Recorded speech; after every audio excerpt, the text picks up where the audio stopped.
So now that the relationship has ended, paternity has been determined, and custody has been established, the hard work of co-parenting begins. If you're ready to stop the drama and work through the trauma, it's time for Co-Parent Court with your host, Judge Rochelle Jackson.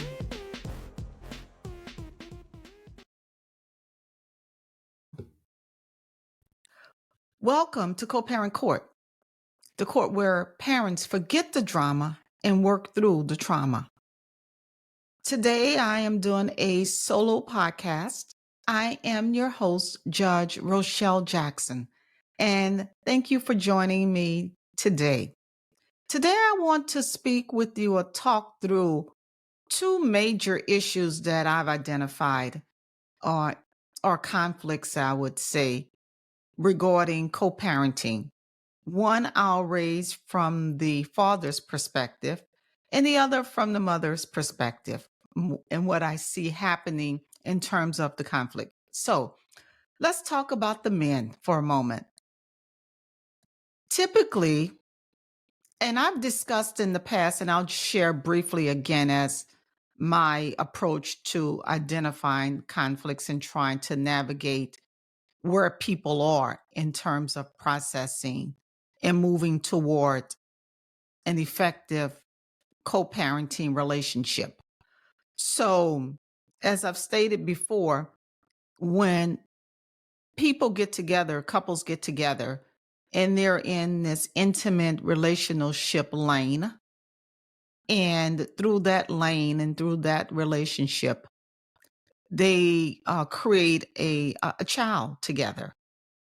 And while they are together, that intimate relationship doesn't interfere, for the most part, with parenting and co-parenting, because there are two additional lanes that I would like to also speak on. The conflict happens when there's a breakup in the relationship, in that intimate relationship area, and now the parties are moving apart. And that breakup in itself is traumatic sometimes, depending on how those things happen. But now it's time for those separate parties to now navigate raising a child together. And now they're entering into, how do I co-parent with this person who I have deemed not to be able to be in this intimate relationship with? How do I co-parent? How do we co-parent this child? Now, after doing some research and talking with people about the topic of co-parenting, my guys, my men, that the issue they have with truly co-parenting, or the resistance that they run into on the onset, is that the relationship was a relationship of trust, and that they feel slighted, such that they had an investment in that relationship. So they look at the breakup of that intimate relationship as an invalidation of their investment. And when you invalidate their investment, then everything that went with that investment is problematic. So not only do they not want to deal with the woman anymore, they may not be at the point that they're ready to deal with her seed, their seed, the child, because the child is a product of the investment, and that investment failed. So if the investment failed, why should they put in any more resources, any more time, any more effort into the investment? And the investment being the woman. Why should they invest anything? And as such, they don't want to be engaged with the woman. Thus, how can they parent or co-parent a child when they have to navigate through the woman. So conflict evolves. Now, from the woman's perspective, what I typically hear when there are conflicts that arise with co parenting is, oh, he's moved on. And all of the responsibility of rearing the child is on me because he gets to walk away. He's free. And sometimes they equate the breakup of the relationship as they being burdened or stuck with the child while the father gets to go and rebuild his life and everything has to be done around his schedule because the woman doesn't have the freedom to go out and start a new relationship or to get it together and take time to figure out how she is going to re-engage with the father who who has the child if the circumstances were changed because the woman is stuck with the child.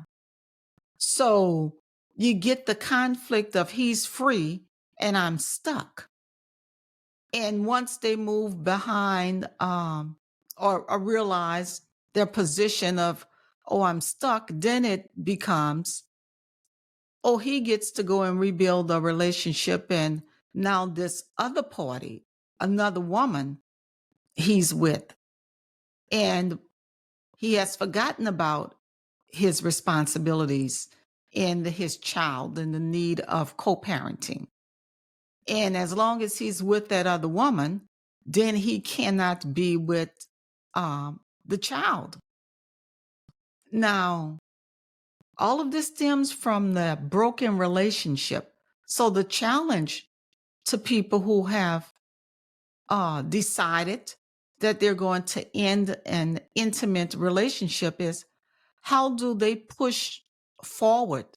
How do they deal with their emotional baggage? How do they deal with the traumas of the breakup and of the relationship so that they can leave that intimate lane and cross over to the co-parenting lane?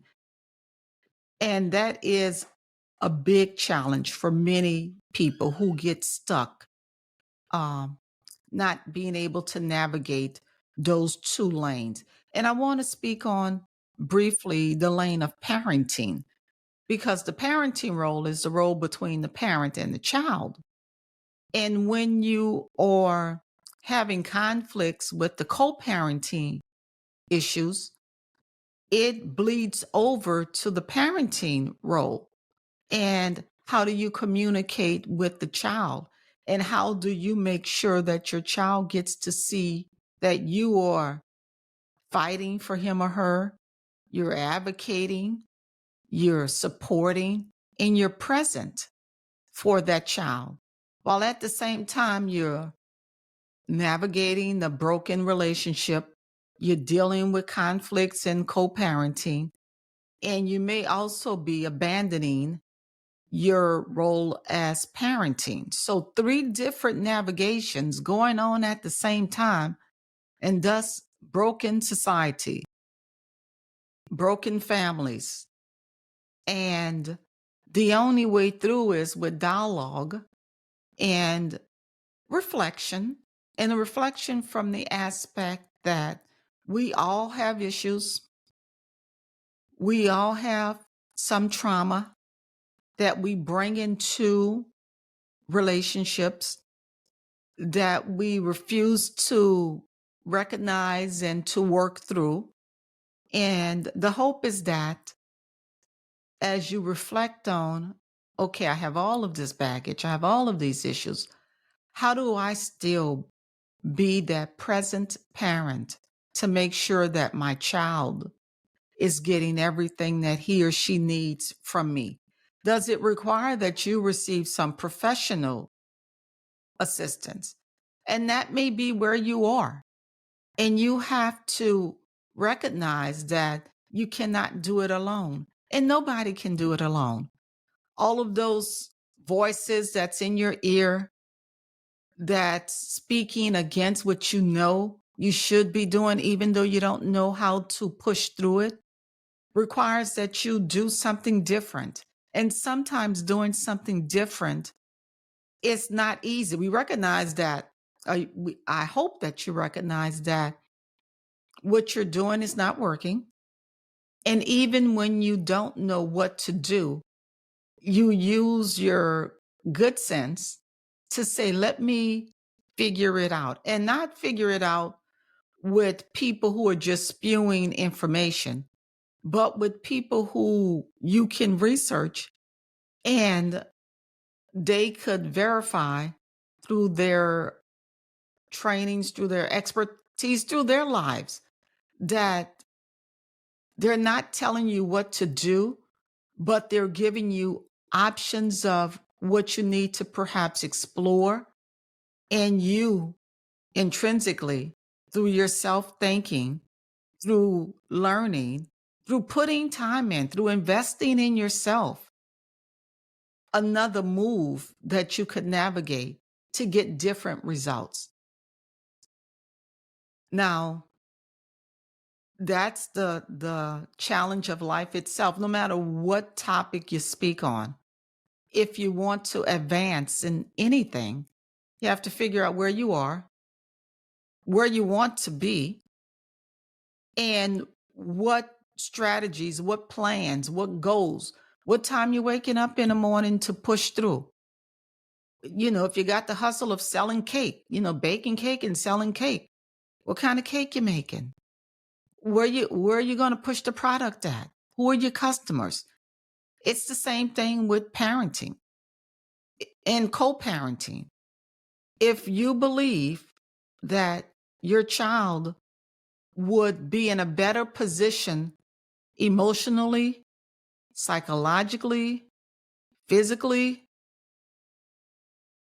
spiritually, financially, if both parents were equally involved and truly present and participating in that child's life, what do you do to reach out, to extend the branch, to better yourself, to also be open to the other side's weaknesses that you deem them to be? Now, they may not necessarily be as you want them to be, but that's your reality in terms of what you believe. So if you believe dad has left the picture, has moved on with his or her life, but you are seeking to re engage in a conversation so that your child could benefit and receive the benefit of having a different and hopefully better relationship with that absent parent, who at the same time may be putting himself or herself in your position that says, what can I do as that absent parent from that child's life to reciprocate the reach? Because if you're waiting on somebody else to start the work or to do the work for you, that's never going to happen. You're going to be waiting. So it's not a matter of what's in your best interest and how you're not going to give in and how you're not going to call, but it's putting your child needs, interest ahead of self. And it takes some growth, some self-reflection, and some learning to make better decisions, to make different decisions. So, and it all stems from, and it all involves, how do you communicate? And how are you going to reach out and not force, but to continue to hand out, and I'll say hand out, and extend some carrot that may be able to bring the other person, the other parent, back into the equation. Now, it's challenging, but again, it's what research says is in children's best interest when both parents are actively engaged equally in their children's lives. So sometimes that means that as the parent who is working toward making sure their children get what they need, you may have to succumb to the broken, intimate role. You may have to give up the fact, the realization that the investment is greater in the child than it is in the woman. You may have to give up the fact that that man has moved on and has a new family, a different family, but it doesn't exclude, and it should not exclude ever, his seed that he's had with you. And those tough conversations, those hard conversations, they can be narrowly tailored to focus on just the child and what the child needs so that he or she can advance. I had a conversation with a young lady at one time, and she said that the only time the guy wanted to parent was if they would be intimate. And as she advanced that thinking, then eventually that relationship ended. And her child was the one that gets to suffer. Now, the challenge is, how do you convince that man that you're not going to engage with him sexually anymore in order to be a parent? Now, he requires a whole lot of therapy in his thinking. You require a whole lot of strength to deal with someone who thinks like that. So you have to be able to counter those thoughts or those realizations and conversations with him with always focusing on the child. Now, at some point in his life, I would hope that he begins to recognize the importance of having a good relationship with his child. And I would just suggest that every time he reaches out, that you just continue to remind him about the needs of his child and maybe share some statistics. I'm not big for suggesting other than professionals come into relationships for advice. So I don't know if the extended family and lots of times, well, often, I won't say lots of times, the grandparents are good advocates to have on your side in terms of making sure that they're present for the child. Now, even if the guy leaves the relationship, because that's usually what happens, and then the child ends up just with the mom side of the family. But even if the parents' relationship ends, if you could still engage with, the grandparent, the paternal grandparents, dad's mom and dad, dad's sisters, if they're willing to engage in terms of seeing the child, your child, without you being in a relationship with that would add to the child the value of family and love that he or she needs to be assured of. Because even if dad is absent, because you all are still navigating the broken relationship, if the child is still able to have a relationship with the paternal side of the family, that would add value to your child. And knowing that he or she is still loved by family and that there is another family that they have. And at some point, the hope is that dad will re-engage also in becoming that parent that he needs to be, and hopefully also able to cross over to the co-parenting lane where you and he will establish or reestablish what it means to have conversations about the best interest of the child and his rearing and his education and his medical and his spiritual upbringing and his schooling and his extracurricular. That is the hope of where knowledge can help you move forward. Now, if there are any topics that you would like to have me speak on, or to get some guests in the studio who can share, again, I advocate for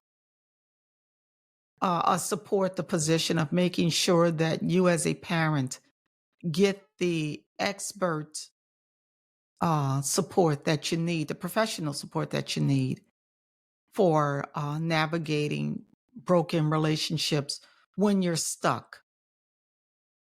So that's all I have for you today. When I come back next time, I'm going to speak on the issue of co-parenting through domestic violence. So until next time, my hope for you is that you decide to co and not do it solo. Thank you for joining us today.